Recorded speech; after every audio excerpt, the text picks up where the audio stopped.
হাইকোর্টের শর্ত মেনেই দক্ষিণ দিনাজপুরে আজ বল্লা কালীর পুজো, যেখানে সেখানে নয়, মন্দির চত্বরে নির্দিষ্ট জায়গাতেই 10,000 পাঠা বলি এবং নির্দেশ অক্ষরে অক্ষরে পালন না হলে কিন্তু কমিটির বিরুদ্ধে কড়া ব্যবস্থা নিতে হবে।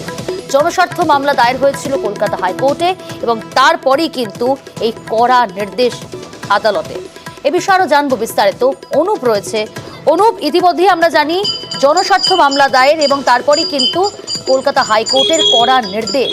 তাহলে নির্দেশ পালনে কতটা সতর্ক পুলিশ প্রশাসন?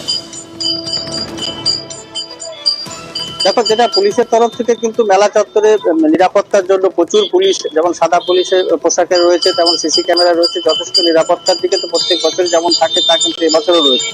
বিশেষ করে যে হাইকোর্টের নির্দেশ যেটা আগামীকাল যেটা বেরিয়েছে, সেই নির্দেশ সম্পর্কে কিন্তু মন্দির কমিটির যেটা বক্তব্য, তাদের কাছে এখনো পর্যন্ত সেই নির্দেশের কোনো কপি বা তাদের কাছে কোনো নির্দেশ এখনো পর্যন্ত এসে পৌঁছায়নি।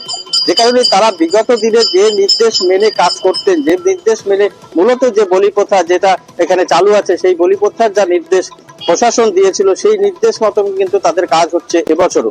এখনো পর্যন্ত তারা যে বলি যেখানে হয় সেই জায়গা কিন্তু পুরোটা ঘিরে রাখা হয়েছে। বিগত দিনে যা ছিল এবছরও তাই রাখা হয়েছে।